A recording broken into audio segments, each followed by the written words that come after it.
બધાને હું વિનંતી કરું કે એમના માઇક્રોફોન મ્યુટ રાખે, ખાલી વક્તાઓના માઇક્રોફોન ચાલુ હશે. તો મિત્રો, આજે ગુજરાતી સાહિત્ય અકાદમીની 10મી ભાષા સાહિત્ય પરિષદ ની ચોથી બેઠક છે. આ બેઠકનું શીર્ષક છે બૃહસ્પતિ ગુજરાતી. આ બેઠકના સભાપતિ છે પ્રકાશભાઈ ન શાહ અને વક્તાઓ છે સલીલભાઈ ત્રિપાઠી, ઉર્વિશભાઈ કોઠારી અને આરતીબેન નાયર. આપણે બેઠકની શરૂઆત કરીએ એ પહેલાં હું વક્તાઓના પરિચય આપીશ, પણ એ આપતા પહેલાં હું વિપુલભાઈને પૂછી જોઉં કે એમને એકાદ બે વાત કહેવી હોય તો એ પછી હું પરિચય આપું.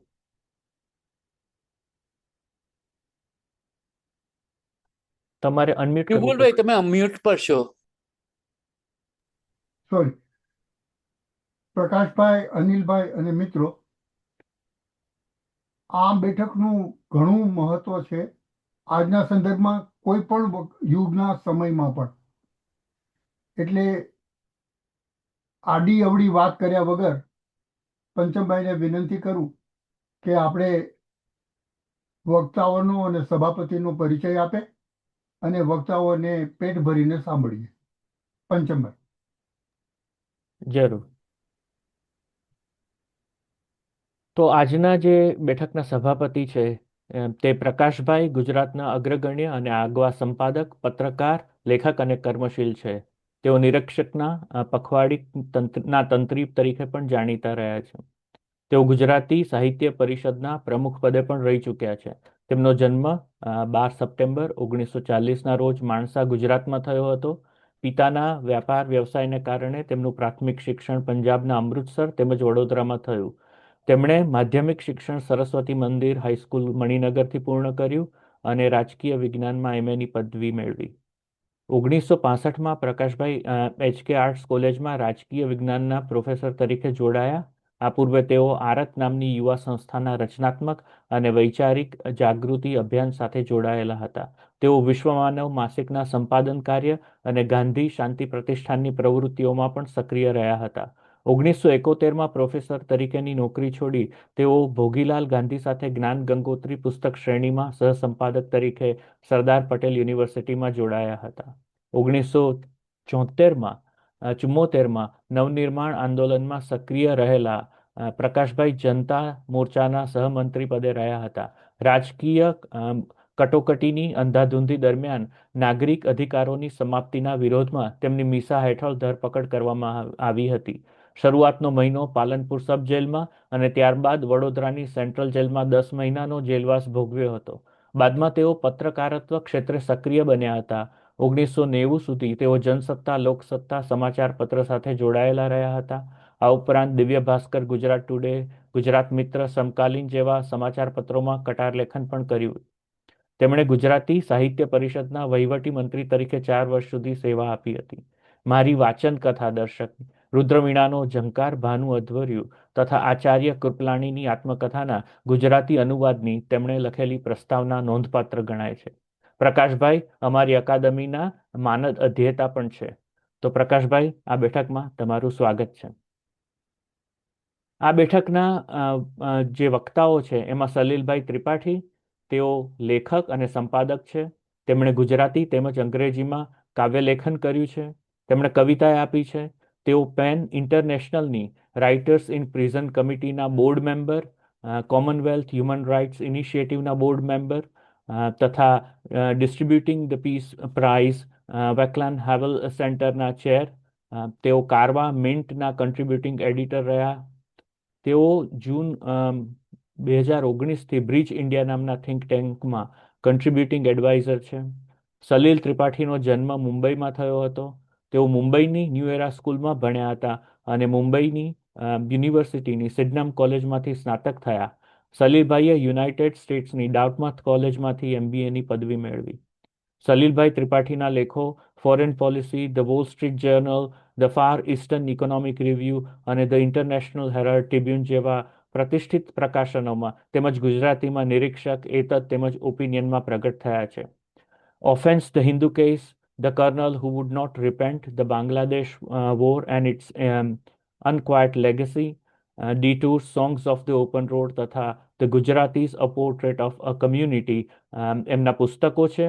અને હવે જે આવનારું પુસ્તક છે એમાં કવિતાનું સરહદ અને ઇતર કાવ્યો પુસ્તક પ્રગટ થનાર છે. બીજા જે વક્તા છે તે ઉર્વિશભાઈ કોઠારી. તેઓ ગુજરાતી લેખક, પત્રકાર, વ્યંગકાર છે. તેમનો શાળાકીય અભ્યાસ શેઠ જે સોનાવાલા હાઈસ્કૂલ અમદાવાદમાંથી પૂર્ણ થયો હતો અને અમદાવાદની એમજી કોલેજ ઓફ સાયન્સમાંથી તેમણે વિજ્ઞાનના સ્નાતકની પદવી મેળવી. 2018માં તેમણે ગુજરાત વિદ્યાપીઠમાંથી પત્રકારત્વમાં ગાંધીજીના વિચારપત્ર નવજીવનના લખાણોમાં હિન્દુ મુસલમાન સંબંધોના નિરૂપણ પર ડોક્ટરેટની પદવી મેળવેલ. તેમની પત્રકાર તરીકેની કારકિર્દીની શરૂઆત 1995માં થઈ. ગુજરાતી ભાષાના જુદા જુદા સમાચાર પત્રો અને સામયિકો સાથે તેઓ સંકળાયેલા રહ્યા છે.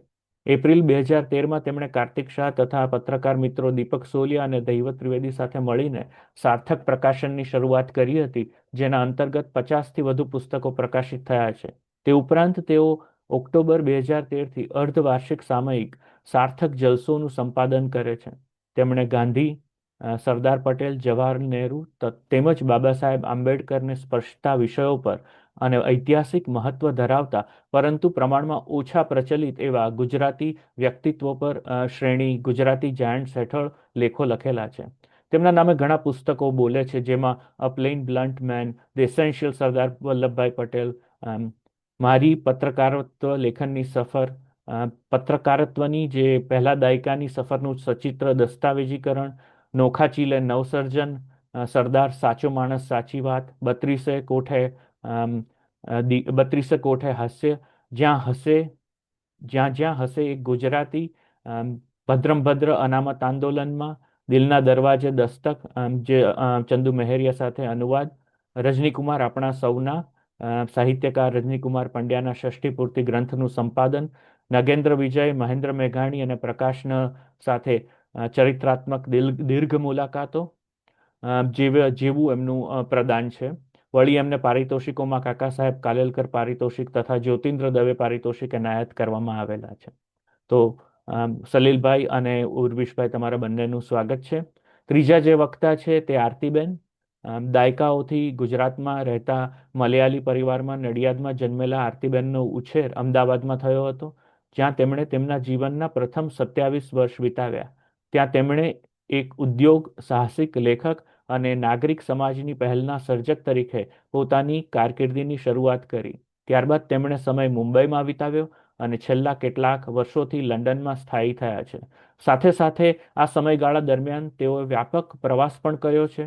તેઓ હાલમાં યુનાઇટેડ કિંગડમના ચેરિટી સેક્ટરમાં કમ્યુનિકેટર તરીકે કામ કરે છે અને સ્થળાંતર કરનારા લોકો સાથેના ઇન્ટરવ્યૂ પર આધારિત એક પુસ્તક લખી રહ્યા છે.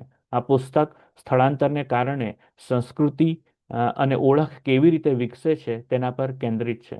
તો આરતીબેન, તમારું પણ આ બેઠકમાં સ્વાગત છે. હવે આપણે શરૂઆત કરીએ આપણા વક્તાઓથી. હું વિનંતી કરું સલીલભાઈને કે તેઓ આવે અને એમના વક્તવ્યની શરૂઆત કરે. સલીલભાઈ.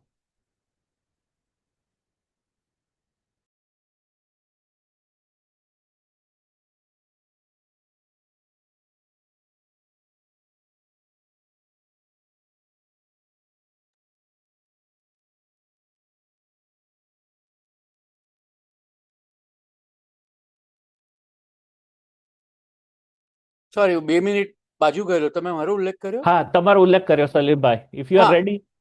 યા આઈ એમ રેડી. ઓકે. એટલે આ તો બહુ ગહન પ્રશ્ન છે. બૃહસ્પતિ ગુજરાતી એટલે શું? એટલે અમે શરૂઆત કરી ત્યારે પણ અમે કાંકરિયાનું શાંત તળાવ હોય એમાં કોઈએ કાંકરો નાખવો જોઈએ એ જાતના વિચારથી મેં નક્કી કરેલું કે આપણે કઈ રીતે કરવું, બૃહસ્પતિ કઈ રીતે લેવું. હવે મેં હમણાં જ 1.5 વર્ષ પહેલા મારું પુસ્તક બહાર પ્રકાશિત થયું, Gujarati portrait of a community. એટલે એમાં મેં બૃહસ્પતિનો વિચાર કઈ રીતે કરવો, એટલે એ માટે જ્યારે થોડો વિચાર કરી જોયો તો મને થયું કે આપણે એ રીતે જોવું જોઈએ કે કઈ રીતે આપણે ડાયસ્પોરા છે કે ક્યાં ક્યાં વસે ગુજરાતી, ન જ્યાં જ્યાં વસે ગુજરાતી, પણ ક્યાં વસે ગુજરાતી, ત્યાં સદાકાળ ગુજરાતી કઈ રીતે થઈ શકે. હવે તમે બિન ગુજરાતીઓને આપણે પૂછીએ ને કે ગુજરાતી એટલે કોણ ને ક્યાં, તો બધા આપણે ધંધાની વાતો કરે કે બધા બીજે જાય છે ને પૈસા બનાવે છે અને ઘણા પૈસા બનાવે છે. એનો પ્રશ્ન જ નથી કોઈ પણ જેટલું મેં વધારે સંશોધન કર્યું એટલું મને ખબર પડી કે એ તો બહુ જ ગુજરાતી પ્રજા એટલે એકદમ એમાં ઘણા જ વિચિત્ર અને જુદી જાતના અનુભવો આપણને મળે છે. આપણે પેલી સર્ગિયો લિયોનની એક જૂની ફિલ્મ હતી, the good, the bad and the ugly. એટલે એના આપણા મેનિફેસ્ટેશન ત્રણેય જાતના મળે છે, ગુડ, બેડ એન્ડ અગલી. એટલે અત્યારે તો હું ન્યુયોર્ક રહું છું, એટલે અહીંયા તો 5 વાગ્યા છે. અહીંયા તો હું બારીની બહાર જોઉં છું તો અંધકાર છે અત્યારે, પણ તે છતાં એક રીતે કહી શકાય કે એ રીતે જોઈએ ને તો આપણે ત્યાં તો ગુડ પણ છે, બેડ પણ છે ને અગલી પણ છે. એટલે મને કોઈકે પૂછ્યું કઈ રીતે, ત્યારે મેં એને કહ્યું કે જો ગુડ જોઈએ તો આપણે ઝોરાન મમદાની જોવા મળે આપણને, કારણ કે અડધા ગુજરાતી. એના પપ્પા એટલે આપણા મહમૂદભાઈ, જેમણે ખૂબ સરસ પુસ્તકો લખ્યા છે, કોલંબિયામાં ભણાવે છે, અને મમ્મી ઓફકોર્સ પંજાબી છે, જેણે કેટલી બધી સરસ ફિલ્મો બનાવી છે. પણ અત્યારે નગરપતિ તરીકે ન્યુયોર્કમાં જે એમણે કામ કર્યું છે એ અદ્ભુત છે એકદમ. એટલે એક જણે બહુ સરસ હમણાં લેખ લખેલો કે ધ પોલિટિક્સ ઓફ જોય, એટલે જે આનંદ ભરેની દ્રશ્ય જે રાજકીયતાને જોવી એ આપણને એને બતાવ્યું છે. એટલે એ અને જ્યારે મેં પુસ્તક લખ્યું ત્યારે તો એ મેયર નહોતા, પણ એમણે બહુ જ સરસ કામ કરેલું કે જ્યારે અહીંયા આગળ ઘણા બધા ટેક્સી ડ્રાઈવરો હોય ને, એ લોકોને એક મેડાલિયન લેવો પડે. એ મેડાલિયન લે તો એ લોકોને હક મળે કે જેથી એ લોકો ટેક્સી વાપરી શકે. પણ એ મેડાલિયન ઓક્શન થાય, અને ઓક્શન થાય એટલે લગભગ 5 મિલિયન $5 લાખ જેટલું એની કિંમત થાય. અને એ લેવામાં લોકો દેવું કરે અને દેવું પૂરી ન શકાય, કારણ કે પછી ઉબર આવીને, લિફ્ટ આવીને, બધી જુદી જુદી કંપનીઓ આવી. ઓલાની જેવી અહીંયા લિફ્ટ કરીને કંપની છે. એટલે એ લોકો પોતાનું દેવું ભરી નથી શકતા, અને નહોતો ભરી શકતા એટલે એ લોકોએ આપઘાત કરવા માંડ્યા. અને એટલે જે આપણે જેવી રીતે ભારતમાં આપણે પેલા ખેડૂતોના આપઘાતની વાત કરીએ છીએ, કે આઈઆઈટીના વિદ્યાર્થીઓની આપઘાતની વાત કરીએ છીએ, એવી રીતે અહીંયા આગળ એક જાતનું ખૂબ બધા આપઘાતો થયા. ત્યારે એ લોકો માટે કઈ રીતે મદદ કરવી, અને ગોલ્ડમેન સેક્સ ને સલમન બ્રધર્સ ની બધી બેંક જોડે એક નેગોશિએશન કરવું, એ ઝોરાન અને એક બીજા એ પણ આપણા ગુજરાતી બેન ભૈરવીબેન દેસાઈ, જે અહીંયા આગળ ટ્રેડ યુનિયન ચલાવે છે ટેક્સી ડ્રાઈવરોનું, એ લોકોએ ભેગા મળીને આ કામ કર્યું. એટલે that was a good part. Bad part was એક પટેલ કુટુંબ હતું, જે મિશિગનમાં હતું. જે લોકોએ વૃદ્ધ થયા હોય, જે લોકોને અણસમજ હોય, જે લોકોને કમ્પ્યુટરની જોડે કામ કરતા અઘરું પડે, એ લોકો આગળ એ લોકો બધાને કહે કે ફોન કરીને દમ મારે કે તમે અમને આપી દો, અમુક પૈસા ભરી દો, નહીં તો તમારા બધા પૈસા અમે લઈ લઈશું. અને એ જાતની એક જાતનું નફાખોરી કરી. અને એ માટે બધા.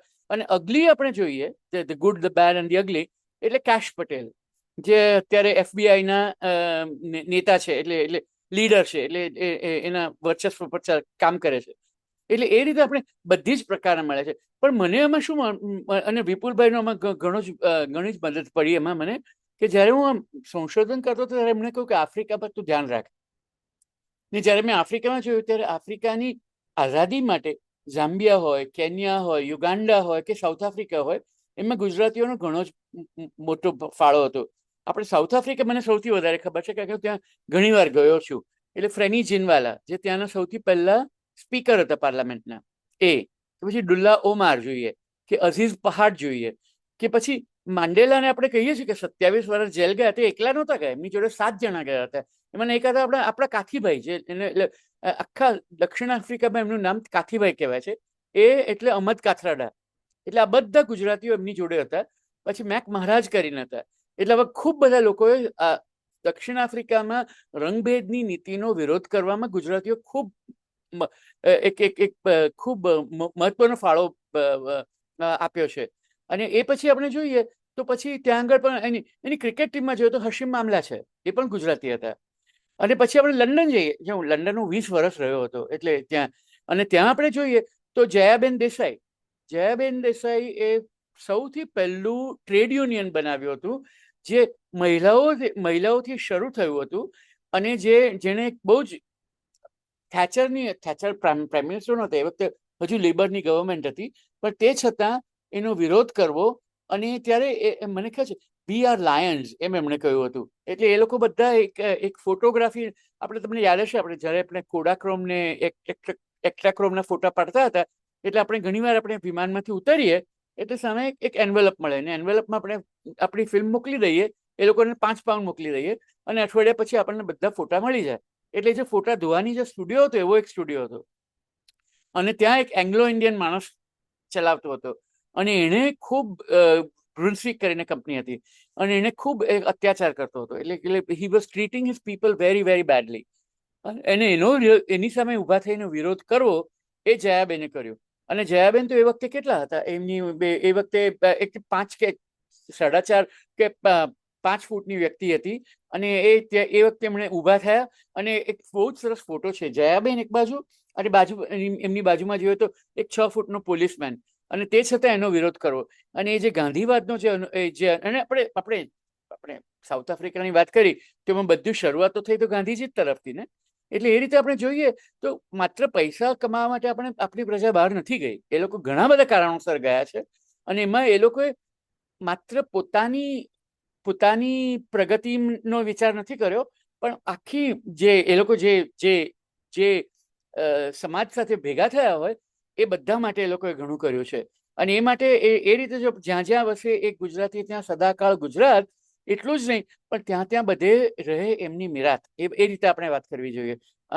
હમણાં હું આટલું અટકાવું છું પણ પછી આપણે વાતો કરીએ ને વધારે એમાં બોલું છું. Thank you. સલીલભાઈ, તમે શરૂઆત કરી. મને લાગે છે કે ફોર્મેટ આપણે ઇન્ટરવ્યુ પણ કરી શકીએ વચ્ચે વચ્ચે. તો હું વિનંતી કરું ઉર્વિશભાઈને કે એ આવે અને એમની વાત મૂકે. મને લાગે છે હું 10-15 મિનિટમાં મારી વાત કહું, બરાબર ને? બરાબર. આમ તો વિપુલભાઈએ જ્યારે પહેલી વાર બૃહસ્પતિ લખીને મોકલ્યું એટલે હું ને આરતી પહેલાં પોતપોતાનું ને પછી એકબીજાનું માથું ખંજવાળતા હતા કે આનો અર્થ શું થાય અને 2026માં આપણે આને કેવી રીતે જોઈશું.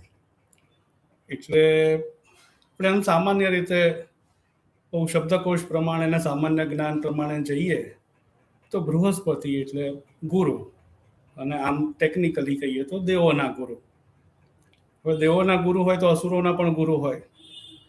એ હતા શુક્રાચાર્ય. તો મને થયું કે વિપુલભાઈએ ટાઇટલ રાખવામાં કંઈ ભૂલ નથી કરી ને, કે શુક્રાચાર્ય ગુજરાત કે આવું કંઈ રાખવાનું તો નહોતું ને, ભૂલથી બૃહસ્પતિ રખાઈ ગયું. પણ પછી વિપુલભાઈ પર મને મારા કરતાં વધારે ભરોસો છે એટલે મેં કીધું કે એમણે વિચાર્યું તો. એટલે અત્યારે તો આપણે ગુજરાતની વાત કરવી હોય અને જો એમાં ગુરુપદાની વાત કરવી હોય તો શુક્રાચાર્ય ગુજરાતથી કરવી પડે એમ છે. પણ કારણ કે મારે થોડુંક અમે વિષયો વહેંચી લીધા છે સલીલભાઈએ, મેં આરતીએ બધાએ, તો હું એ વિચાર કરતો હતો કે ગુજરાતી એટલે વિવેક બૃહસ્પતિ, આવો એક શબ્દ બહુ વખત પહેલા ઉમાશંકરે જૂના લખાણમાંથી ટાંકેલો.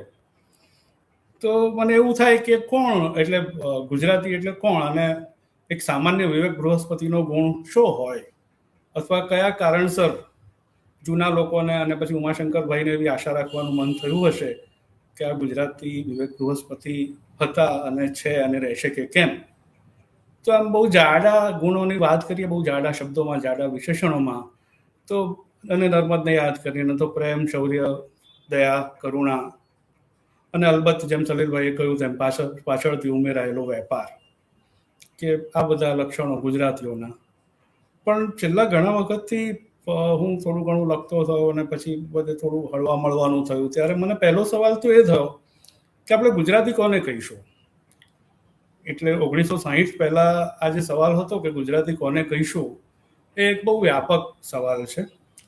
કારણ કે આપણે જ્યારે કોઈને પ્રજાકીય રીતે અમુક લક્ષણો એની પર આરોપીએ અથવા તો આરોપવા માંગીએ તો બને કે અમુક અંશે સાચા હોઈ શકે, પણ એમાં વધારે ઝીણવટ અને અવકાશ રહે છે કે આપણે ગુજરાતીઓ એટલે કોણ. કારણ કે 1960 પહેલાં તો આપણે જેને ગુજરાત કહીએ છીએ ભૌગોલિક ગુજરાત હતું નહીં, લોકોના મનમાં તો પહેલેથી હતું. એટલે મુનશીએ જે ગુજરાતની અસ્મિતાની જ્યારે વાત કરી ત્યારે ભૌગોલિક ગુજરાત નહોતું. અને ગમ્મતની વાત એવી પણ છે કે 1960માં અલગ ગુજરાત થાય એના મુનશી વિરોધી હતા. એટલે ગુજરાત આપણે કોને કહીએ અને જ્યારે ગુજરાતી તરીકે આપણે કોઈ પ્રજાને સામાન્ય લક્ષણોથી ઓળખવા ઈચ્છતા હોઈએ અને એની જોડેથી સામાન્ય લક્ષણોની અપેક્ષા રાખવા અથવા ચકાસવા ઈચ્છતા હોઈએ તો મને એવું થયું કે વર્તમાન ગુજરાતનો એક સૌથી ન યાદ કરવા જેવો અને ન ભૂલી શકાય એવો સંદર્ભ 2002નો છે.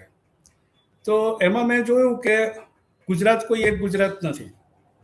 આટલું ડ્રાસ્ટિક, આટલું આત્યંતિક કશુંક બન્યું ત્યારે પણ દિલ્હીવાળા ગમે તે કે હું ગુજરાતમાં રહું છું, હું અમદાવાદમાં રહું છું, અને મને એનું માપસરનું ગૌરવ એવી રીતે છે કે હજી પગ જમીન પર છે અને હું ટ્રેનમાં અપડાઉન કરું છું એટલે મને ખબર છે, કોઈએ મને સમજાવવાની જરૂર નથી કે ગુજરાત એટલે શું. કોઈ દિલ્હીવાળાએ અંગ્રેજીમાં તો નહીં જ. તો એક મધ્ય ગુજરાત છે, એક સૌરાષ્ટ્ર છે, એક કચ્છ છે, એક ઉત્તર ગુજરાત છે અને આ એક દક્ષિણ ગુજરાત છે, અને આ બધાની તાસીર ચૂકી છે. એટલે ગુજરાતીઓના જે સામાન્ય ટેગ છે, મેં તમને જે આગળ વર્ણવ્યા, જે સદગુણો કે મર્યાદાઓ છે કે પ્રેમ, શૌર્ય, કરુણા વગેરે, દયા, દાનેશ્વરી વૃત્તિ. એક જમાનામાં ગુજરાતીઓની દાનેશ્વરી વૃત્તિથી ચિડાઈને ચંદ્રકાંત બક્ષી એટલો બધો હિંસક લેખ લખેલો, જોકે એમણે લખ્યો તો એટલું જ કેવું પૂરતું છે, હિંસક લખેલો એ તો ઇમ્પ્લાઇડ જ છે અંદર. તો કે એ લેખનું મથાળું મને યાદ છે, કારણ કે તો પૂર્તિ સંપાદક હું હતો. કશે ક્યાંક પૂર આવેલું દેશના કોઈ ભાગમાં, ને પછી ગુજરાતીઓએ કંઈ બહુ આઉટ ઓફ ધ વે જઈને મદદ કરી, અને બક્ષી એવા ચીડાયેલા કે એમણે લખેલું કે દોડો દોડો ઘેલચંદ્ર ભાઈઓ તમારી થેલીઓ લઈને, એટલે કે નાણાં કોથળીઓ લઈને. તો આ પણ એક ગુજરાતીનું લક્ષણ ગણાતું હતું. એક જે પેલી બહુ પ્રસિદ્ધ ચોપાઈ છે જેમાં છેલ્લે કહ્યું છે કે જ્ઞાનીને કયો પ્રદેશ ફાવે ને કોને કયો પ્રદેશ ફાવે, એમાં કહ્યું છે કે ઢોંગીને ગુજરાત વધારે અનુકૂળ આવે છે.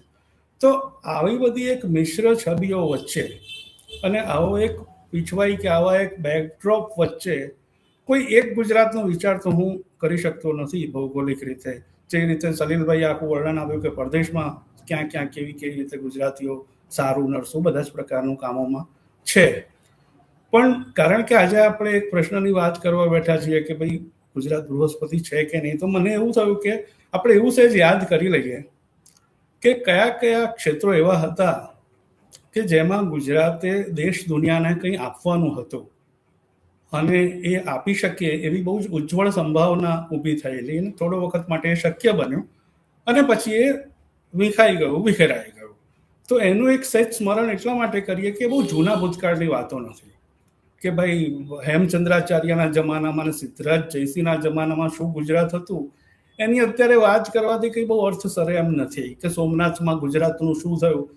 એને બદલે મને એવો રસ છે કે ધારો કે એક વિષય એવો હતો કે નૈતિક નેતાગીરી, મોરલ લીડરશિપ, જેમાં ગુજરાત દેશ દુનિયાને ગુજરાત તરીકે ભલે નહીં, પણ એવું છે કે તમે જે ભૂગોળ છે એને અવગણી શકતા નથી.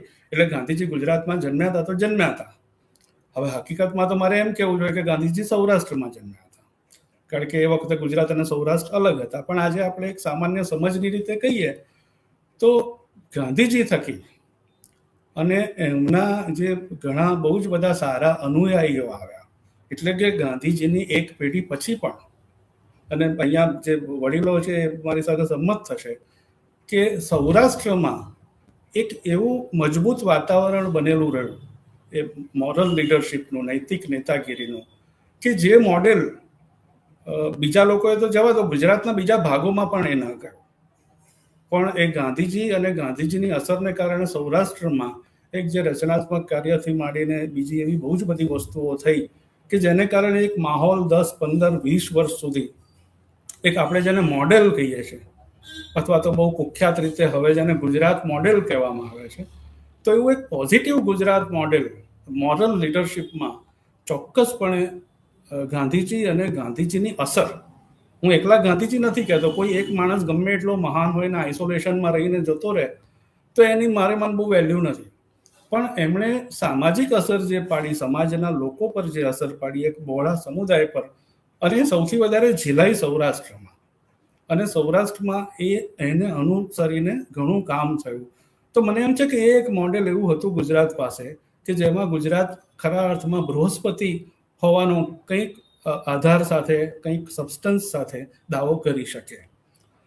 બીજું એક એવી રીતે મોડેલ આવ્યું સરદાર પટેલનું, જે એડમિનિસ્ટ્રેશન. હવે એડમિનિસ્ટ્રેશન બહુ ગંદો શબ્દ છે, કારણ કે એડમિનિસ્ટ્રેશનમાં જ પ્રેગ્મેટિઝમ અને એમ કે સોના જોડે તાંબાની ભેળસેળ એ અંદર નિહિત છે કે તમારે એડમિન કરો એટલે તમે ગાંધીજી ના બની શકો, તમારે સરદાર બનવું પડે. પણ એમ કહ્યા પછી પણ સરદારને બહુ જ બધા ડાબેરી મિત્રો બહુ જ બધું માને છે સરદાર વિશે, અને એમાંથી ઘણું બધું બહુ જ ક્વેશ્ચનેબલ છે અને મને એમાં બહુ જ પ્રશ્નો છે. સરદારે એક જે મોડેલ આપ્યું દેશ સામે, એટલે આપણે એના સ્કેલનો જ્યારે વિચાર કરીએ કે ભાઈ કયા સંજોગોમાં એમણે કયા સ્તરનું કામ કર્યું, તો અગેન કોઈ એક સરદાર આવા હોત તો આ ન થયું હોત. પણ જેમ ગાંધીજીની એક ઇકોસિસ્ટમ ઊભી થઈ મોરલ લીડરશિપમાં, એવી રીતે સરદારે પણ એક મંડળ ઊભું કર્યું અધિકારીઓનું, કે જે અધિકારીઓ અધિકારી હતા પણ બાબુ નહોતા, જે લોકોના હૈયે દેશ હિત હતું, જે લોકોના હૈયે દેશના હિત અને સામાન્ય માણસને છેવાડાની વાત, જે ગાંધીજીની મૂળ વાત છે, અને કારણ કે સરદાર ગાંધીજીના શિષ્ય છે, તો એ વસ્તુ સરદાર અને એમના મંડળના મનમાં વસેલી હતી. એને કારણે સરદાર બહુ વહેલા જતા રહ્યા 1950માં, અને એ પછી એમનો વારસો ઝડપથી વિખેરાઈ ગયો. પણ તોય તો મને એમ છે કે એ એક મોડેલ એવું હતું કે એ કોઈ પણ દેશને પોતાની પાસે આવો એક નેતા હોય તો ગમે એવા નેતા અને એવા લોકાભિમુખ વહીવટ કરતા સરદાર હતા. અને એ પણ અગેન સરદાર કે ગાંધીજીને આપણે ગુજરાતી તરીકે સંકુચિત કે સીમિત ના કરી શકીએ, પણ એ ગુજરાતી હતા એ તો હતા, એક અકાટ્ય હકીકત છે. તો એ અર્થમાં મને લાગ્યું કે એ પણ એક વસ્તુ ખાસ નોંધવી જોઈએ. ત્રીજું એક બહુ જ અદ્ભુત મોડેલ જે નામો નિશાન વગર વિખાઈ ગયું, એ હતું સેવાનું મોડેલ. ગાંધીજીના પગલે, ગાંધીજીની પરંપરાએ ચાલીને એક પ્રકારે તમે એક બાજુ ઇન્દુલાલ યાજ્ઞિકને મૂકો, બીજી બાજુ રવિશંકર મહારાજને મૂકો, ત્રીજી બાજુ બબલભાઈને મૂકો. હું તમને પેલી આમ ટિપિકલ ગુજરાતી ફરિયાદની રીતે નથી કહેતો, પણ આ પ્રતિભા ધરાવતો કોઈ પણ માણસ પશ્ચિમી જગતમાં થયો હોત તો આજે આમ એ ઉપડ્યો ના ઉપડે એટલું બધું એનું મહિમા મંડન યોગ્ય રીતે થતું હોત. એને બદલે આપણે ત્યાં આ બધા માણસો સાવ ભૂંસાઈ ગયા. એમના મોડેલ જે ઇન્ડિવિજ્યુઅલ નહોતા, એમણે પણ એક બિરાદરી ઊભી કરેલી, એ બધા ભૂંસાઈ ગયા. અને કમનસીબે એક સમયે આપણને જે બહુ જ અપીલિંગ લાગતું હતું કે આ જે ગાંધીજનોની સેવાનું મોડેલ હતું, એમાંથી પછી આપણે એનજીઓની સેવાના મોડેલમાં આવ્યા.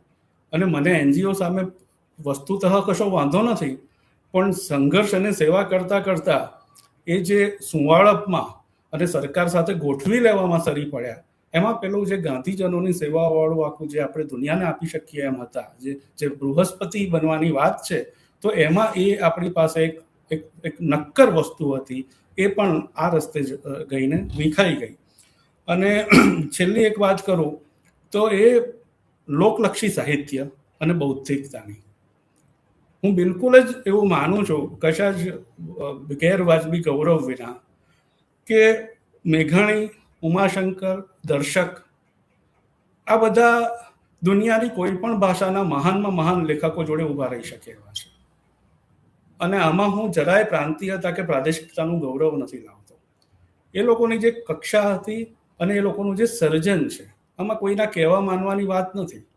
હું દર્શકનું આપણો વૈભવ અને વારસો વાંચું તો મને એમ થાય કે આ બધા ઇતિહાસવાળા કેટલા બધા માસ્તરો ફીફા ખાંડે છે, અને આ માણસ જે સમજાવીને ગયો છે, જે રીતે એક વસ્તુ મૂકીને ગયો છે, આવું તમે એક નમૂનો આપ્યો, આવું કેટલું બધું. કે ભાઈ એ માણસ કશા પણ વિશે લખે કે પછી એ લોકભારતી જેવી એક સંસ્થા ચલાવે, જે પેલા મેં કહ્યું એ સૌરાષ્ટ્ર અને ગાંધીવાળા મોડેલમાં આવે, કે જે પોતે એક મોડેલ બની શકે અને બીજી કેટલી બધી પ્રેરણા આપી શકે. તો આવા લોકો, અથવા તો આપણે આજે we are fortunate to have him, કે પ્રકાશભાઈ હવે છેલ્લા માણસ છે આ લીગમાં કે જે ગુજરાત પાસે છે, અને જેમની જોડે તમે કંઈક આશા રાખી શકો કે ભાઈ આપણે અટવાતા હોઈએ ત્યારે પ્રકાશભાઈ આપણને એવું લાગવા ના દે કે આપણને કશોક રસ્તો બતાવી રહ્યા છે, પણ તો એમ બતાવી શકે અને આપણે એમની જોડેથી મેળવી શકીએ. તો ગુજરાત પાસે આ એક વસ્તુ હતી, એ છેલ્લા 25-30 વર્ષમાં સદંતર ગુમાઈ ગઈ. અને મોરારી બાપુએ, અને હવે તો એમના બધા કાર્બન કોપીઓએ, ઈચ્છાએ કે અનિચ્છાએ ગુજરાતની આ સંપત્તિનો જે દાટ વાળ્યો, એને લીધે આ એક સોફ્ટ સ્કિલમાં બૃહસ્પતિ બનવાનું કે રાષ્ટ્રીય સ્તરે કે આંતરરાષ્ટ્રીય સ્તરે કશોક નામ થવાની સંભાવના હતી, એ પણ વિખાઈ ગઈ છે. એટલે અત્યારે આપણી પાસે એવું કંઈ છે, એટલે એનો અર્થ એવો નથી કે બધા ગુજરાતીઓ સારા કે ખરાબ, પણ મૂળ વાત એ છે કે ગુજરાત બૃહસ્પતિ છે કે નહીં, તો બૃહસ્પતિ પ્રજાકીય રીતે એક ગુણ મેં કીધું એમ સામાન્ય તમે પ્રેમ, શૌર્ય, કરુણા, દયા વગેરે ગણો, પણ છેવટે આવી વ્યક્તિઓ, આવી પ્રતિભાઓ પ્રજામાંથી આવે અને પ્રજા એવી પ્રતિભાઓને પૂજીને પોતાના આદર્શ બનાવે, ત્યારે બૃહસ્પતિપણું આવતું હોય છે. અને બહુ પહેલા એકવાર બલ્લુ કાકાએ, બળવંતરાય ઠાકોરે લખ્યું હતું કે જે પ્રજા પોતાના લોકોની મહાનતાને સ્વીકારી કે પૂજી નથી શકતી, એ મહાન લોકોને પેદા કરવાની ક્ષમતા ગુમાવી બેસે છે. તો આપણે અત્યારે લગભગ એ સ્ટેજમાં છે. આઈ થિંક આટલું મારે કહેવાનું છે. થેન્ક યુ ઉર્વિશભાઈ. મને લાગે છે કે સલીલભાઈ તમારે કંઈ ઉમેરણ કરવું હોય, પાછા આવવું હોય, કે પછી હું આરતીબેનને વિનંતી કરું? ના, આપણે આરતીબેનને લઈએ, પછી આપણે મ્યુચ્યુઅલ ચર્ચા કરીએ. ઓકે, જરૂર. તો આરતીબેન, તમે આવો, તમારું વક્તવ્ય. ઓકે, નમસ્કાર અને થેન્ક યુ. મારો ગુજરાતી સાહિત્ય અકાદમીને આભાર કે આ ખૂબસૂરત ઇવેન્ટ સિરીઝ હું કાલે પણ મેં થોડુંક જોયેલું અને I found it very interesting. પણ ખાસ કર વિપુલભાઈને આભાર, because he is like this positive guiding light in our lives. અને for a lot of us living in London, he is like a home away from home. So thank you so much just for your existence and everything else that you are and what you do. પ્રકાશભાઈની ઉપસ્થિતિમાં અને સલીલભાઈ અને ઉર્વિશભાઈએ જે વાતો કરી છે એના પછી થોડુંક બોલવાનું અઘરું પડે એવું છે. પણ હું મારા પર્સનલ અનુભવોથી અને ઓબ્ઝર્વેશન્સથી જે હું સમજી છું એ શેર કરીશ. Okay, so very similar to ઉર્વિશભાઈઝ થિંકિંગ. આપણા આજના વિષય જે છે બૃહસ્પતિ ગુજરાતી, એના વિશે મેં વિચારવાનું શરૂ કર્યું and I sort of took a step back. કારણ કે એક અઘરો પ્રશ્ન છે એની પહેલા, વિચ ઇઝ ગુજરાતી એટલે કોણ? અને એનો જવાબ મને લાગ્યો એનાથી વધારે કોમ્પ્લિકેટેડ હતો. હું અમદાવાદના મણિનગરમાં મોટી થઈ, બટ બેસિકલી મારા દાદા દાદી અને નાના નાની કેરલાથી ગુજરાત આવ્યા હતા અને એમણે ગુજરાતને એમનું ઘર એવું ડિસાઈડ કર્યું. એટલે ટેકનિકલી હું મલયાલી પણ છું. પણ જો તમે મને એવું પૂછો where are you from, which is a very regular thing here in London, હું જ્યાં રહું છું, I would almost instinctively say from Gujarat. અને મને લાગે છે કે એ મારો પહેલો કોન્ટ્રાડિક્શન છે. પણ ગુજરાતી હોવાનો મતલબ શું છે એ પ્રશ્ન મેં ખરેખર હું 19 વર્ષની હતી ત્યારે પૂછવાનું શરૂ કર્યું. હું કોલેજમાં હતી અને મને યાદ છે કે પહેલી વાર મેં એક વર્ડ સાંભળ્યો હતો જે કહેવાય છે ગેટો. સો એ શબ્દ મેં સાંભળ્યો અને એક અમેરિકા વિશેની એક ડોક્યુમેન્ટરીનું સ્ક્રીનિંગ હતું.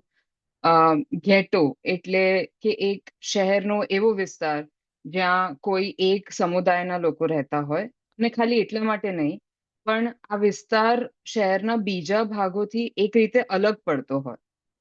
અને આ શબ્દ મેં પહેલી વાર સાંભળ્યો, ભલે અમેરિકન કોન્ટેક્સ્ટમાં હતો, પણ મને એવું લાગ્યું અરે આપણા અમદાવાદમાં બી એવા એરિયાસ છે.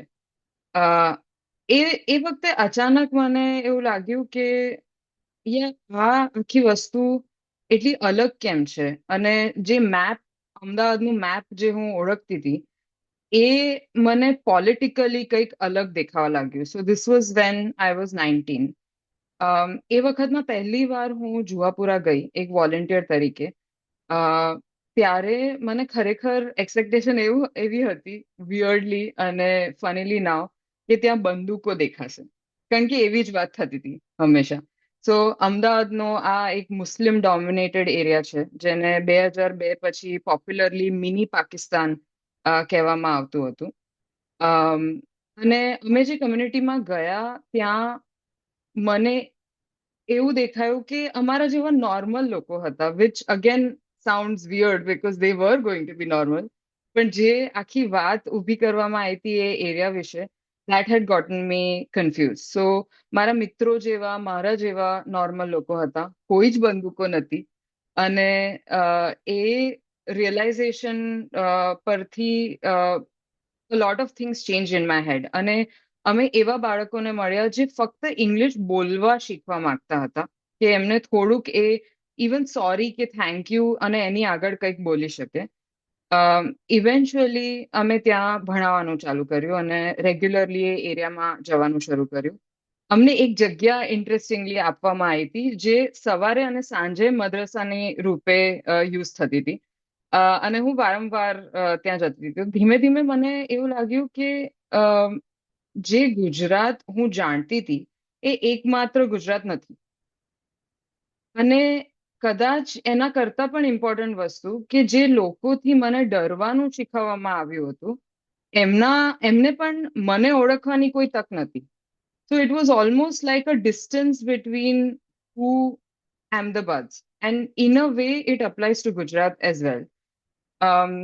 Anyway, so આ એક્સપિરિયન્સ પછી મારો જે પ્રશ્ન હતો કે ગુજરાતી એટલે કોણ એ બદલાઈ ગયો. અને મેં એવું પૂછવાનું શરૂ કર્યું કે આપણે કયા ગુજરાતની વાત કરીએ છીએ. કારણ કે ગુજરાતમાં તમે ક્યાં ઊભા છો એના ઉપર ડિપેન્ડ કરે છે કે તમે એક જ જગ્યાને કેટલી અલગ અલગ રીતે એક્સપિરિયન્સ કરી શકો છો. હવે નેક્સ્ટ આઈ વુડ સે કે આપણી મેન્ટાલિટીના બે વિશેષ પાસા જે એક રીતે ઉર્વિશભાઈએ અલગ રીતે કવર કર્યા છે અને હું અલગ રીતે કવર કરવાની છું.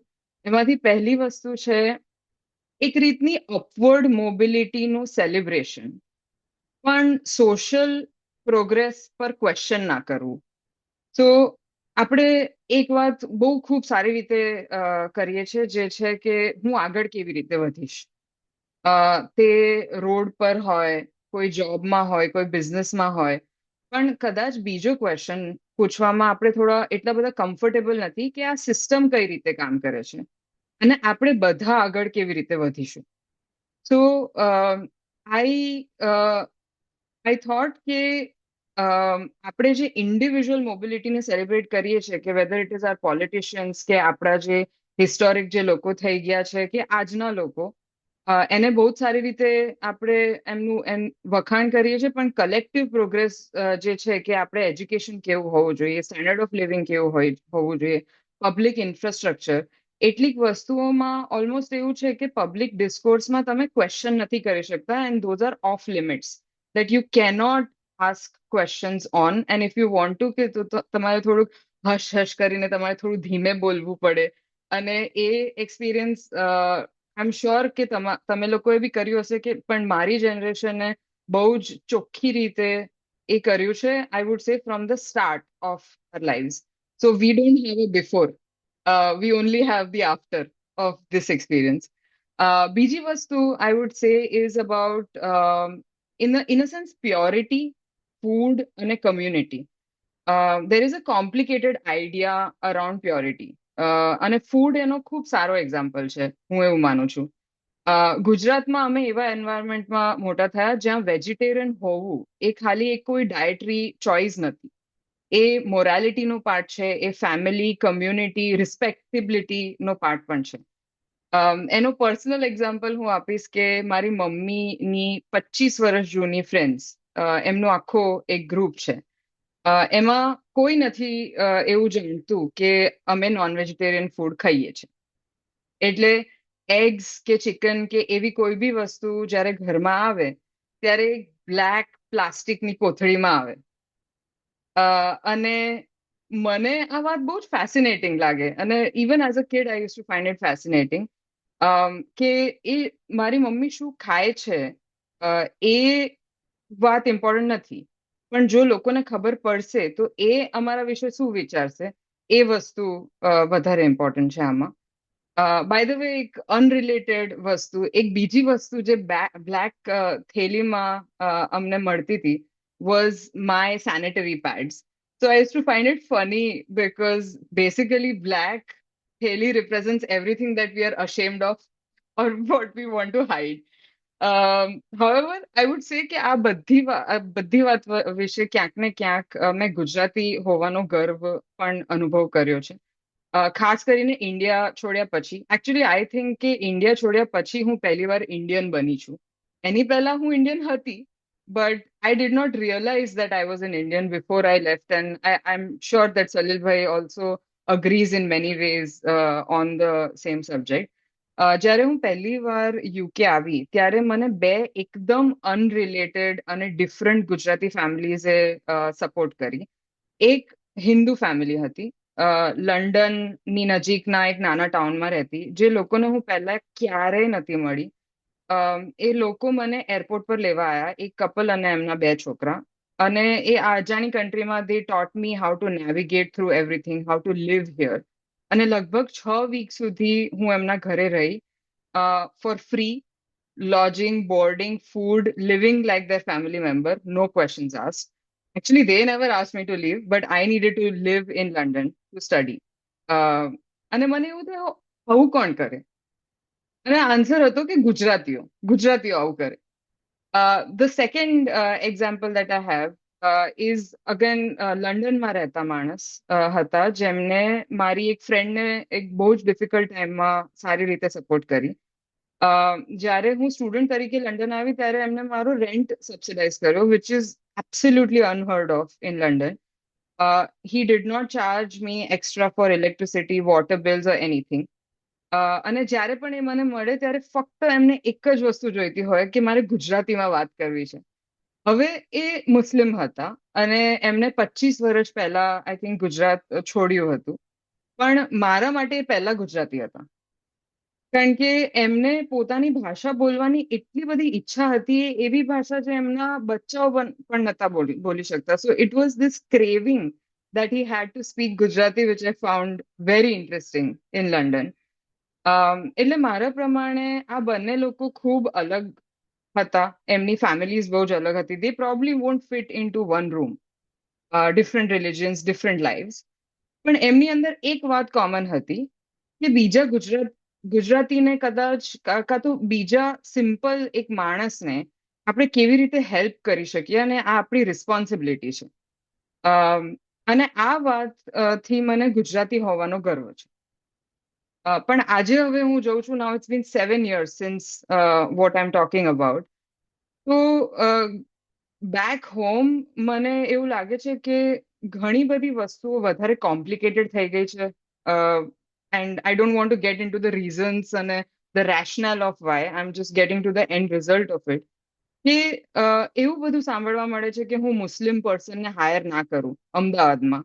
હું એવા ડોક્ટર્સને ઓળખું છું જેમને મુસ્લિમ પેશન્ટ્સને ટ્રીટ કરવાની ઈચ્છા નથી થતી. અને વર્સ્ટ, મારા એવા ફ્રેન્ડ્સ છે જે મને એવું પૂછે છે કે તું લંડનમાં સેફ છે? ત્યાં તો સાદિક ખાન એટલે કે મુસ્લિમ મેયર છે. અને હું એવું વિચારું કે આપણે એકબીજાથી એટલા બધા ડરતા કેવી રીતે થઈ ગયા. અને I see fear, disgust, and in not a traditional but a different sense, untouchability in some ways.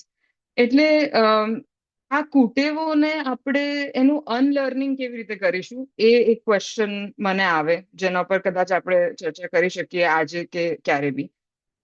So toward the end I would say કે કદાચ ગુજરાતી હોવાના વિશે મારી જે અન્ડરસ્ટેન્ડિંગ છે એ થોડી બેઝ લેવલથી ચેન્જ થઈ છે. એટલે મારી જે બિલોંગિંગનું મારું જે પોઝિશન હતું એ મારા એક્સપિરિયન્સથી ચેન્જ થયું છે. As an upper caste Hindu person, I have lived most of my life as a majority.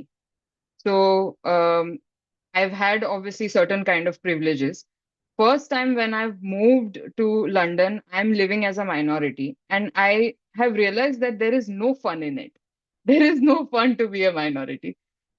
અને એકવાર તમે જ્યારે આ બંને સાઇડ્સ તમે એક્સપિરિયન્સ કરી લો, પછી તમને આઈડેન્ટિટી ને તમે જે પહેલા જેવી રીતે જોતા હતા એવી રીતે તમે ના જોઈ શકો.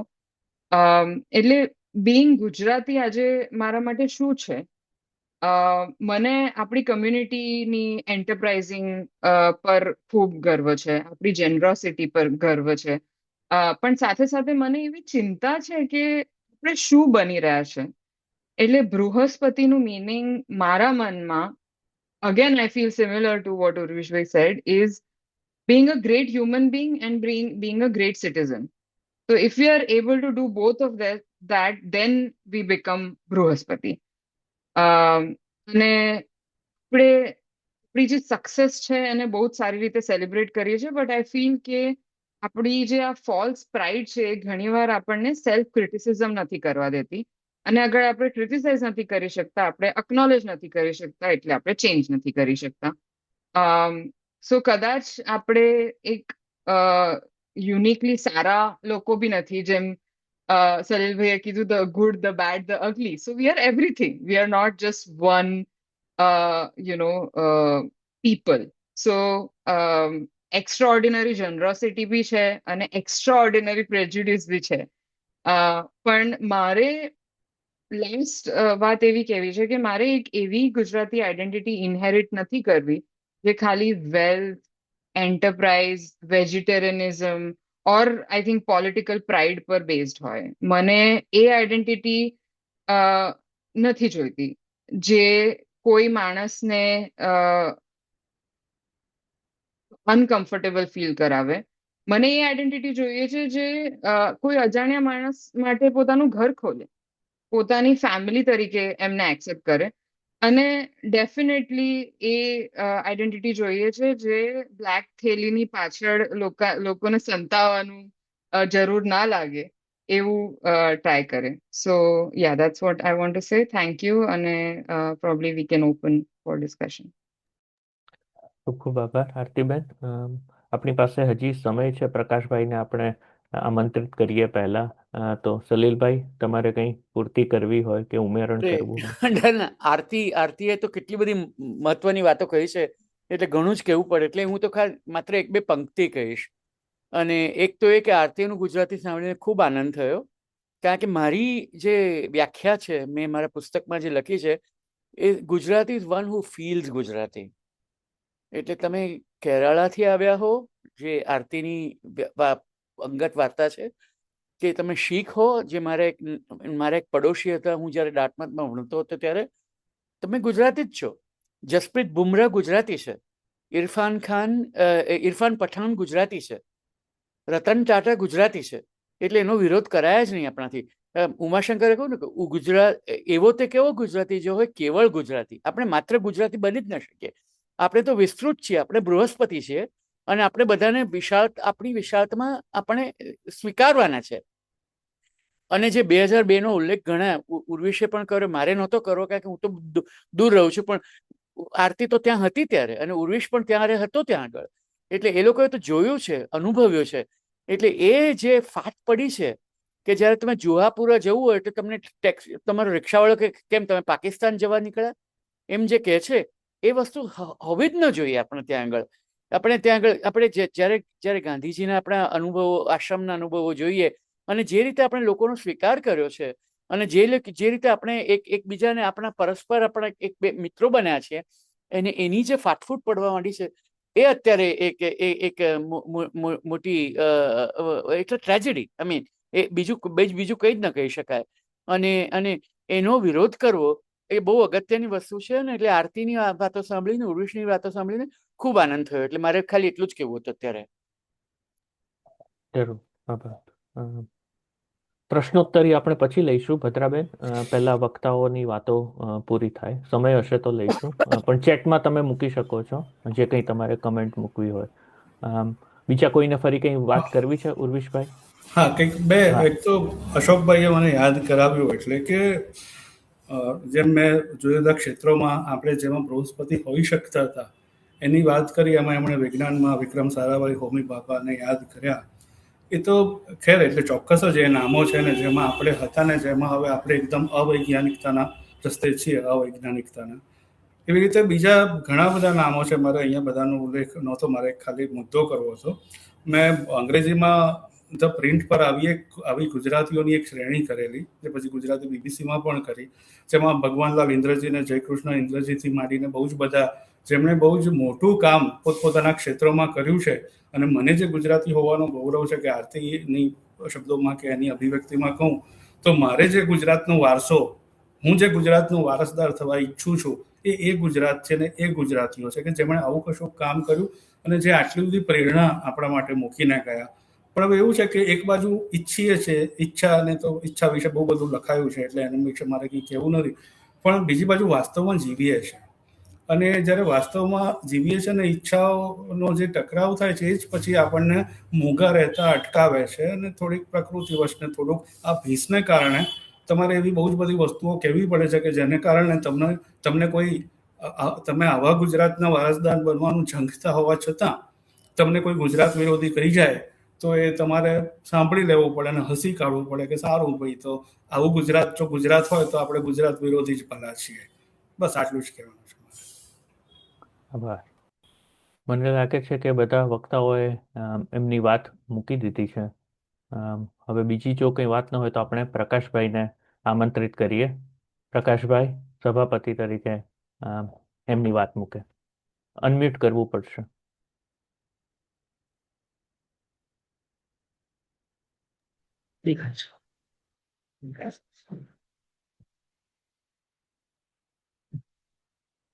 વિપુલભાઈ અને મિત્રો, આ મિત્રો બોલ્યો, હવે આપણે સાથી ગુજરાતી મિત્રોનો ઉચ્ચાર એવો અદભુત કર્યો છે હિન્દીમાં કે જરા મુશ્કેલી પડે છે. બૃહસ્પતિ ગુજરાતી આપણે કહ્યું, પણ વધારે વપરાતો પ્રયોગ સ્વાભાવિક રીતે વિવેક બૃહસ્પતિ એ છે. ઉમાશંકરને કારણે છેલ્લા વર્ષોમાં એ જરા વધારે આપણી વચ્ચે આવે. જેમ મુનશીને કારણે, ભલે રણજીતરામનું અર્પણ હોય, પણ મુનશીને કારણે અસ્મિતા શબ્દ વધારે વપરાશમાં આવ્યો. એમ અસ્મિતા પછીનું સ્ટેજ એ ઉમાશંકરે એક રીતે મુનશીને પેલો એક પ્રકારનો પ્રત્યુત્તર છે જે માપમાં મૂકી આપતો. મુનશીને માટે બૃહસ્પતિ એ ગૌરવનો મુદ્દો છે, ઉમાશંકરને માટે એ વિવેકનો મુદ્દો છે. અમે 77માં જેલમાંથી બહાર આવ્યા પછી એકવાર બધા મિત્રો મળ્યા, જે કોઈ પાર્ટીમાં એક્ટિવ ના હોય. ચૂંટણીમાં અલબત્ત અમે જનતા પક્ષ માટે કામ ઉત્સાહથી કર્યું, પણ એ મળ્યા આશ્રમમાં એક એવી બેઠક કરી ત્યારે ઉમાશંકરની તબિયત સારી નથી પણ આવ્યા હતા. એ જે બોલી રહ્યા એ પછી અમે છૂટા પડતા ત્યારે નારાયણભાઈ જોડે મારે વાત થઈ. નારાયણભાઈ કહ્યું ઉમાશંકરમાં તમે એ માર્ક કર્યું કે એ કોઈ એલિનેશન અનુભવતો માણસ હોય અને પોતાની બિરાદરીમાં આવીને એક પ્રકારે એને વિસામો, એની સેન્સ ઓફ લોંગિંગ અને બિલોંગિંગ એ પૂરી થતી એવું લાગ્યું હતું. એ ભાષણ જે હતું ઉમાશંકરનું, એમાં એમણે એક સંદર્ભમાં વિવેક બૃહસ્પતિ એવો શબ્દ ગુજરાતના સંદર્ભમાં વાપર્યો હતો. પછી મેં એનો થોડોક નાનકડો રિપોર્ટ કર્યો અને એમાં વિવેક બૃહસ્પતિ એમ હું શીર્ષકમાં મૂક્યું ઉમાશંકરને યાદ કરીને. એટલે નારાયણ દેસાઈએ મને છાપામાં વાંચી અને પછી મને કહ્યું નારાયણભાઈએ કે આપણે ગુજરાતીઓ જ પોતાને વિવેક બૃહસ્પતિ કયા કરીએ સારું ના લાગે.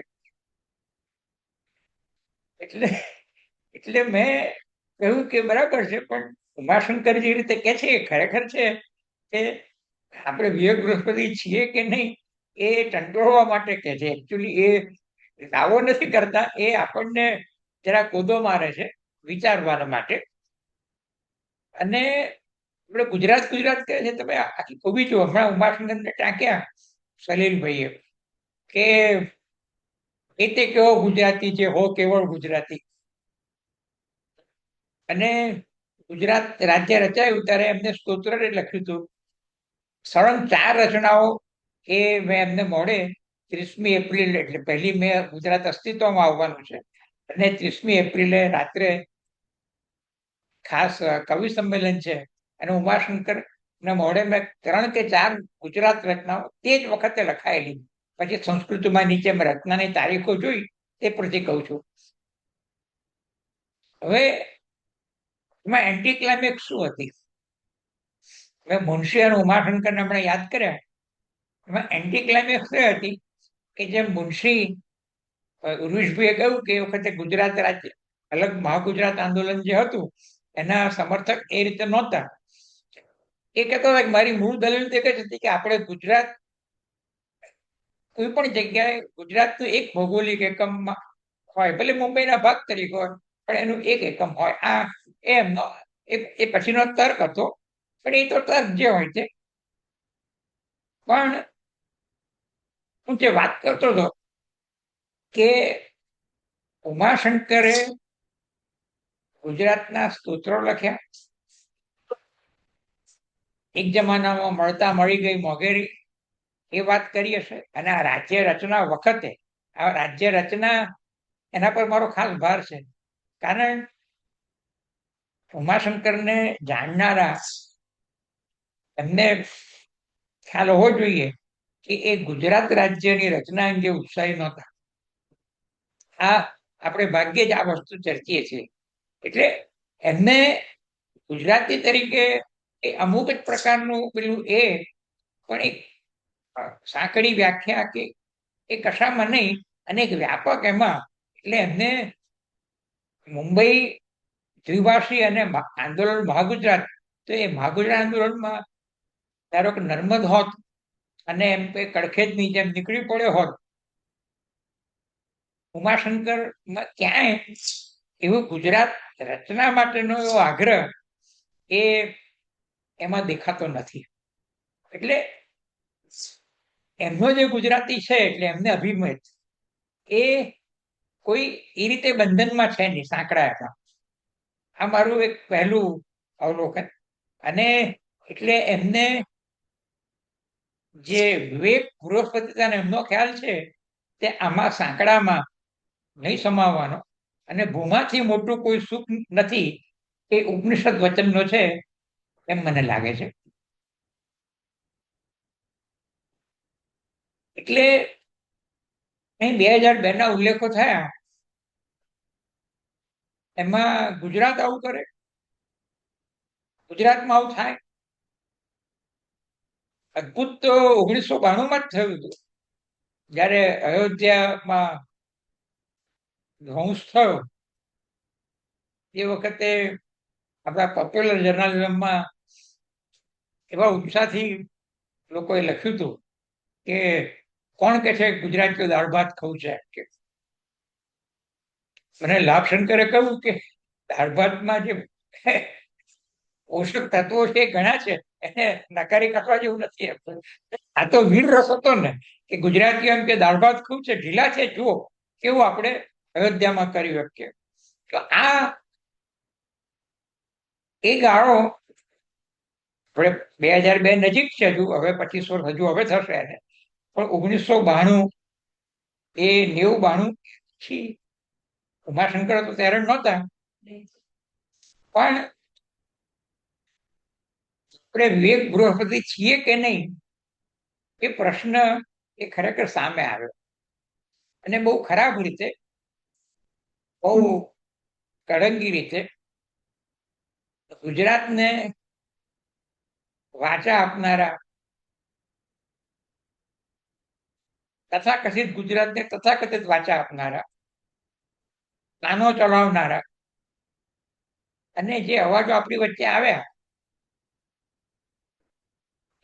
એક ગાળો એવો આવ્યો, કેટલા વર્ષનું કહીશું એને હું ચોક્કસ નથી, કારણ કે હજુ પણ એ મૂર્છા કેટલી ઉતરી છે મને ખબર નથી.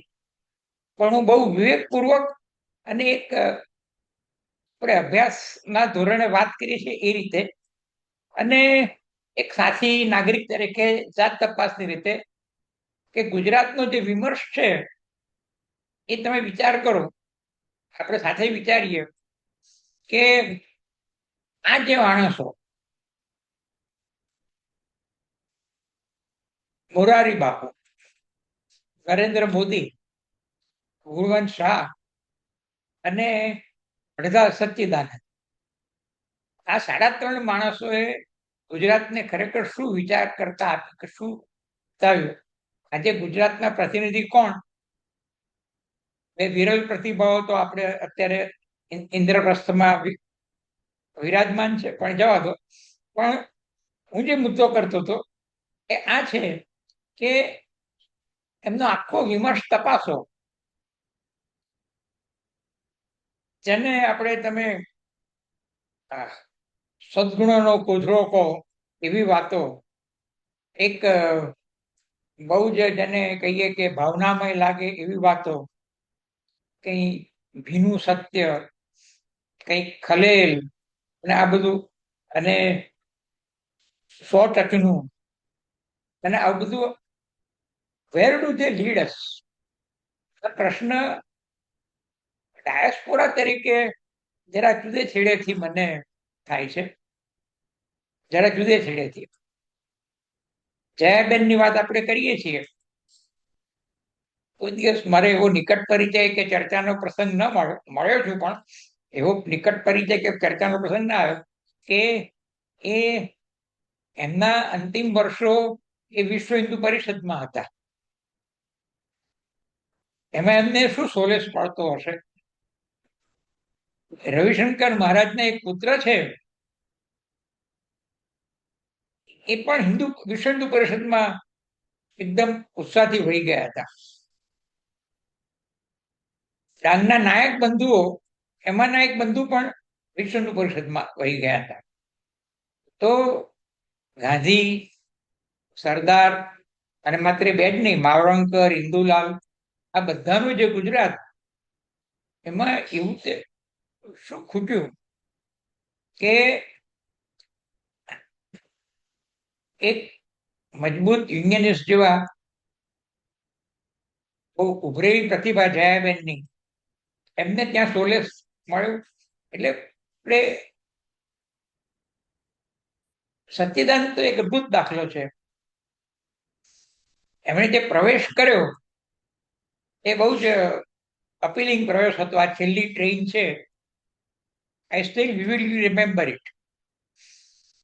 એમણે દલિતોની વાત કરીને જે રીતે, અને આમ ખણખણતો પ્રશ્ન કર્યો કે હજુ સુધી આટલા વર્ષમાં કોઈ દલિત શંકરાચાર્ય કેમ થયું નથી. આ દલિત થવા માટે આતુર હશે એવું માનવો નથી, એમ કે છે કે આ પ્રશ્ન કર્યો. અને આજે પછીના વર્ષોમાં વેલ્યુ છે, અને દલીલની રીતો આની તેની. નર્મદની મર્યાદા હતી સુરતમાં. સુરતની બીજી વાત કરે છે માટે મેં નર્મદનો ઉલ્લેખ કર્યો.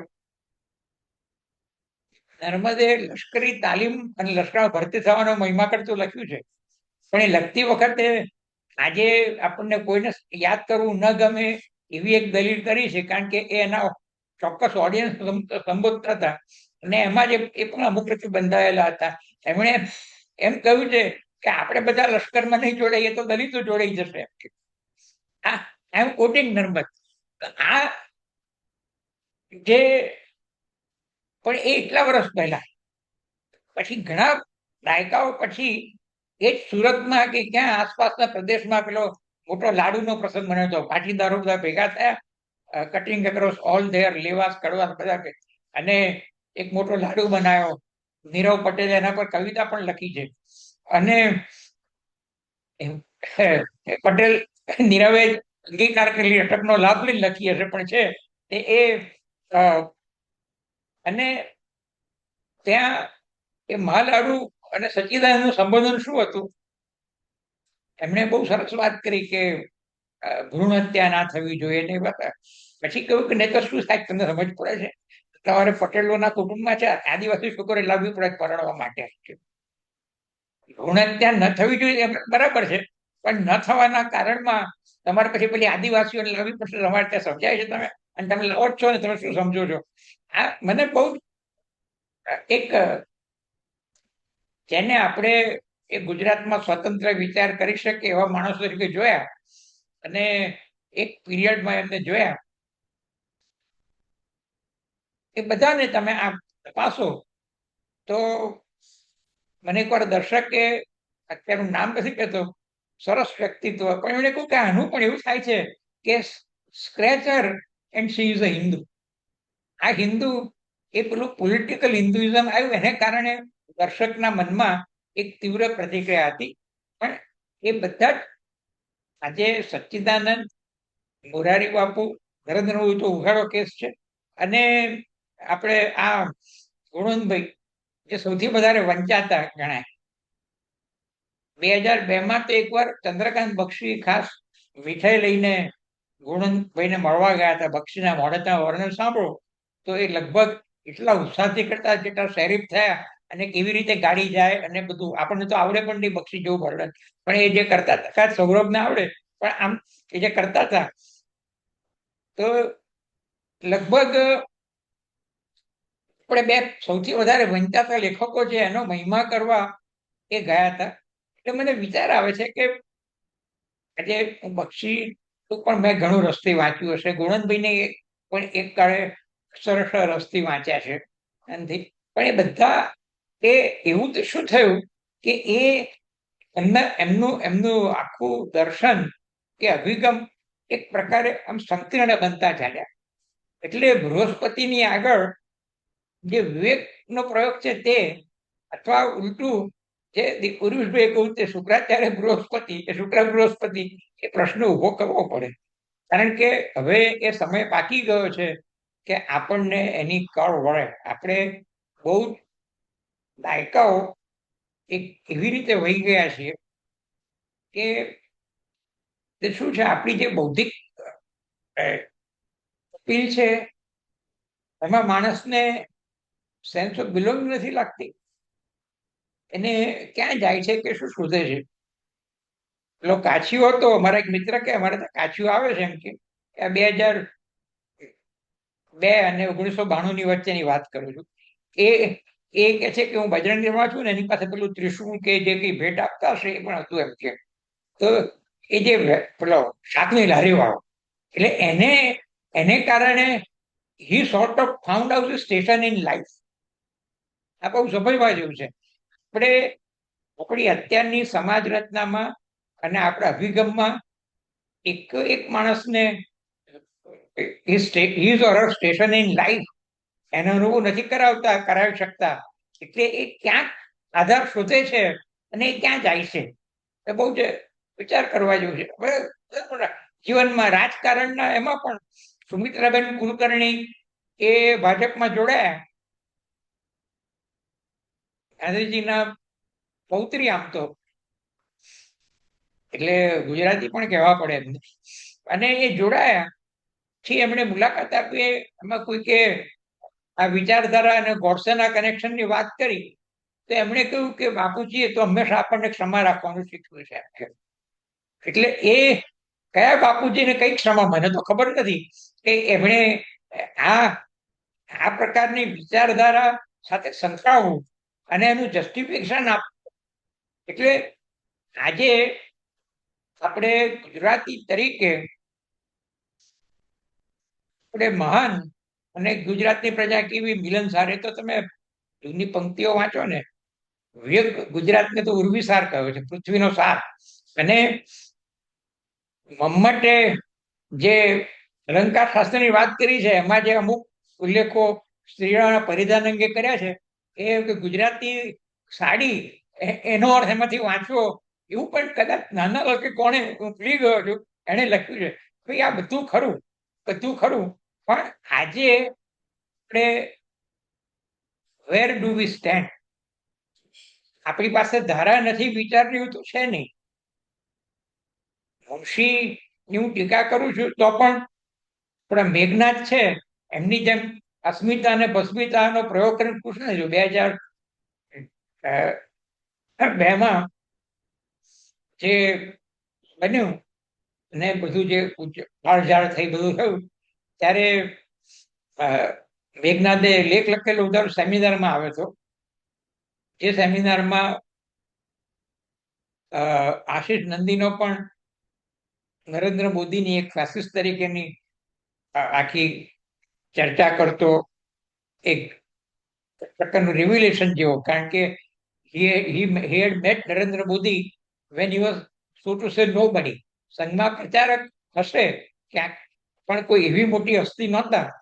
અને એને મળ્યા પછી કેવો એક કોપી બુક ફેસિસ્ટનો કે ટેક્સ્ટબુક ફેસિસ્ટનો અનુભવ થયો. એને સાંભળ્યા પછી એ નંદી લખ્યું. એ જ સેમિનારમાં મેઘનાથ દેશનો લેખ હતો. એમાં એ ખુશ થઈ ગયા કે ગુજરાતની અસ્મિતા અને ભસ્મ, કારણ કે અહીંયા બધા બાળજાળના કેસ બનતા હતા.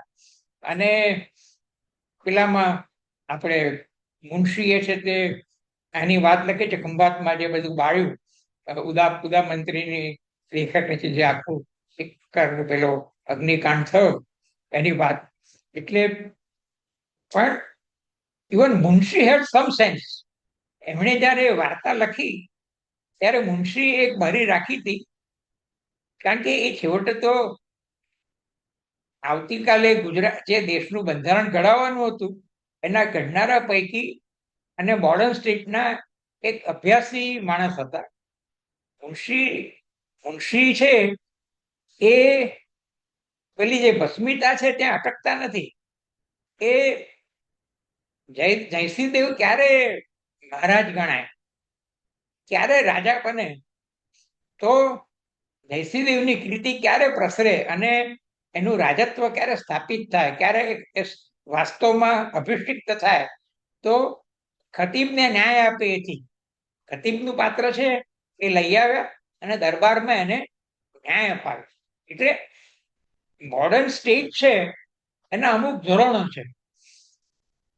આ જે 4 ગુજરાતીઓની મેં વાત કરી, 3.5 ગુજરાતીઓની, એમને આ ધોરણની ખબર નથી. હું તમને જેને કઈક ઊંડી સાંસ્કૃતિક વિચારણા કહો કે એમાં જતો જ નથી. સાદી વાત કે મોડર્ન સ્ટેટ છે એનાથી આ થાય ને ના થાય એના ચોક્કસ ડૂઝ એન્ડ ડોન્ટ્સ તો છે. તમે પાળો છો કે નથી પાળતા પણ છે. તો એ જ્યારે રાજ્યપણું મૂક્યું ત્યારે ગુજરાતની કથિત વિવેક બૃહસ્પતિતાના આ 3.5 કલાકારો છે, એમણે રાજ્યપણું ગુમાવ્યું. રાજ્યની રચના કેમ થઈ? હોબ્સે એના લિગેશનમાં લખ્યું છે કે ભાઈ જે સ્થિતિ હતી એમાં તો આપણે કેવા હતા? સોલિટરી, નાસ્ટી, પુઅર, બ્રુટિશ, શોર્ટ, અલ્પાયુ હતા, કંગાળ હતા, પશુવત અથવા પાશવી હતા, એકાકી હતા, કારણ કે ત્યાં કોઈ કાયદો કે વ્યવસ્થા વગરનું જીવન હતું. એમાં રાજ્ય આવ્યું તે એણે કાયદો અને વ્યવસ્થા સ્થાપ્યા કે જેથી આપણે સોલિટરી, પુઅર, બ્રિટિશ અને શોર્ટ એ ન રહીએ, આપણું જીવન એ રીતે ન રહે. આ એણે કહ્યું. તો એ સાદું વ્યાખ્યા. હું કોઈ લિવેથનનો આશક નથી. હોબ્સ તો અધૂરે મહિને જન્મ્યો હતો અને લિવેથન બી અધૂરે મહિને જન્મેલું છે. પણ એનો છે એ જે મુદ્દો હતો એ સ્ટેટની એક તાસીરનો હતો. આપણા 3.5 આ બધા પોપ્યુલર વિચારકો કે જે પોતે એ 3.5 એમને રાજ્યપણું ગુમાવ્યું.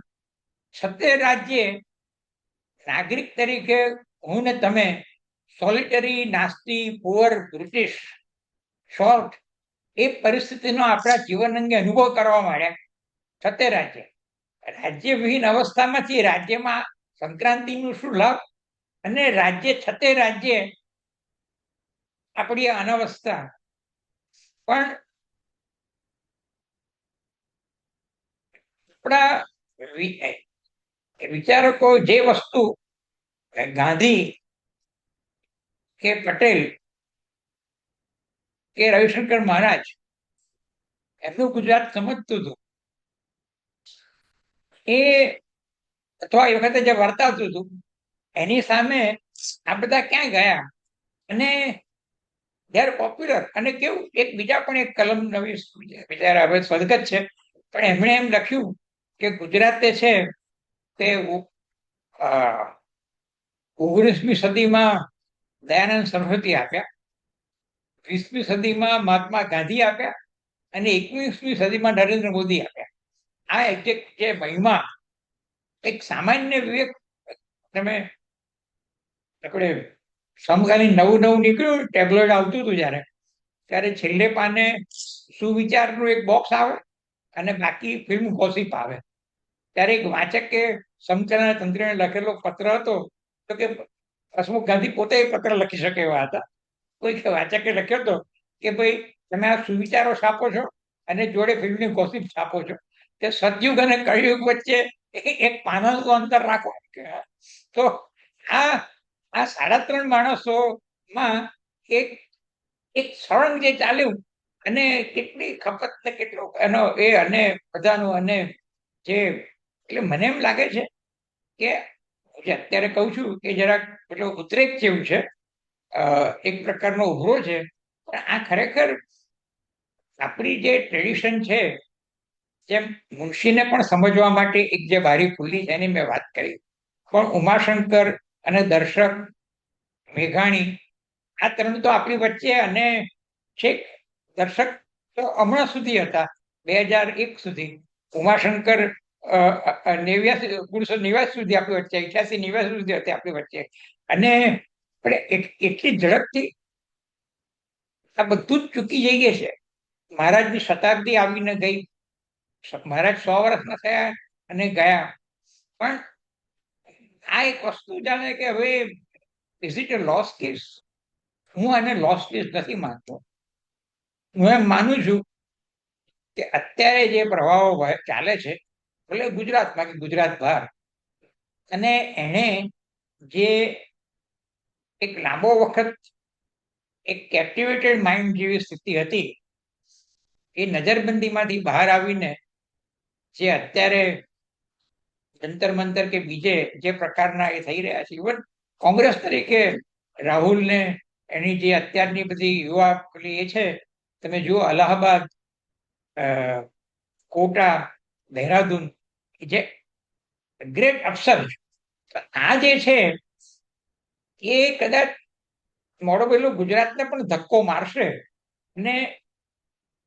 અને જે ખોટું ચાલ્યું એને જસ્ટિફાય કરવાની જે વિચારધારા, એની થોડીક કળ આપણને વળશે. જે ઝેર છે એ ઝેર તો જતા વખત લેશે, પણ થોડી કળ તો વળે. અને એ એક હેપી નોટ પર હું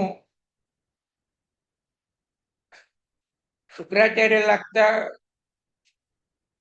બૃહસ્પતિ થી વિવેક બૃહસ્પતિ તરફની યાત્રા તરીકે આ અત્યારે કામ ચલાવ નોંધ લઉં છું. ધન્યવાદ. ખૂબ ખૂબ આભાર પ્રકાશભાઈ. વક્તાઓનો પરિચય આપવું એ પહેલા વિપુલભાઈ તમારે કંઈ કહેવું છે? મારે કંઈ કહેવું નથી, માત્ર એટલું જ છે કે વચ્ચે બ્રેક રાખ્યા વગર માનો કે આ બેઠક આપણે સમેટી લઈએ તો સમાપન બેઠક શરૂ કરીએ કે વખત ઠીક ગયો છે. સારું. તો મિત્રો, આજની જે આપણી ચોથી બેઠક હતી એનું શીર્ષક હતું બૃહસ્પતિ ગુજરાતી. તો એ જે શીર્ષકની અર્થછાયાઓ અને વ્યંજનાઓ હતી એ આપણા વક્તાઓ અને સભાપતિએ ખૂબ સારી રીતે ખોલી આપી. ગુજરાતી સાહિત્ય અકાદમી વતી આ આપણી ભાષા સાહિત્ય પરિષદની બેઠકમાં સામેલગીરી માટે પ્રકાશભાઈ, સલીલભાઈ, ઉર્વિશભાઈ અને આરતીબેન, તમારા સૌનો ખૂબ ખૂબ આભાર. અને આ કાર્યક્રમની જે રૂપરેખા ઘડી આપી એ માટે ગુજરાતી સાહિત્ય અકાદમીના પ્રમુખ વિપુલભાઈ અને કારોબારીનો ખૂબ ખૂબ આભાર. જેમ વિપુલભાઈએ કહ્યું કે હવે આજનો દિવસ આપણા માટે ભરચક છે, આના પછી સમાપન બેઠક છે 12 વાગે, અને એના પછી કવિ સંમેલન છે 2:30 વાગે. તો આપણે આ બધું જ એક દિવસમાં માણવાના છીએ. એ માટે થઈને આપણે પ્રતિભાવો કે જે કમેન્ટ્સમાં મળી છે એ જરૂર જોઈએ, પણ એમાં વધારે આગળ ન વધતા આ બેઠક પૂરી કરીએ અને ફરી પાછી સમાપન બેઠક માટે 12 વાગે મળીએ. તો ચાલો, આવજો મિત્રો. Thank you. Thank you.